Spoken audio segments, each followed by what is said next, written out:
ஓம் சாய்ராம். சத்குருவாணி 104. அஸ்திரங்களால் அழிக்க முடியாத விரோதிகளை சாஸ்திரங்கள் அழிக்கின்றன. அஸ்திரங்கள் வெளியேயுள்ள பகைவரை அழிக்கிறது, ஹிம்சையை உண்டு பண்ணுகிறது. மனிதர்களின் உள்ளேயுள்ள விரோதிகளை சாஸ்திரங்களில் விதிக்கப்பட்டுள்ள கர்மங்கள் அழித்து விடுகின்றன. நன்மையை அளிக்கிறது. துவேஷம், பகைமை, விரோதம் போன்ற குணங்கள் உள்ளிருக்கும் விரோதிகள். இவற்றை கருவிகளால் அழிக்க இயலாது.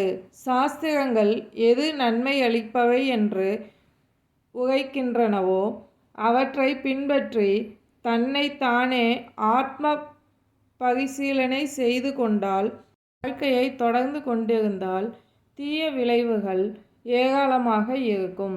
இவற்றால் மனிதன் அமைதிக்கு துரோகமாகி அசாந்தியை அடைகிறான். சாஸ்திரங்களால் விதிக்கப்பட்டுள்ள கர்மங்களை செய்து கொண்டு, என் கதைகளை சிரவணம் செய்து கொண்டு, என் லீலைகளை மனனம் செய்தால், என் நாமத்தை ஸ்மரணை செய்து என்னையே பார்த்து கொண்டிருந்தால், அனர்த்தங்களுக்கு இடமளிக்கும் எதுவும் உங்களிடம் வராது.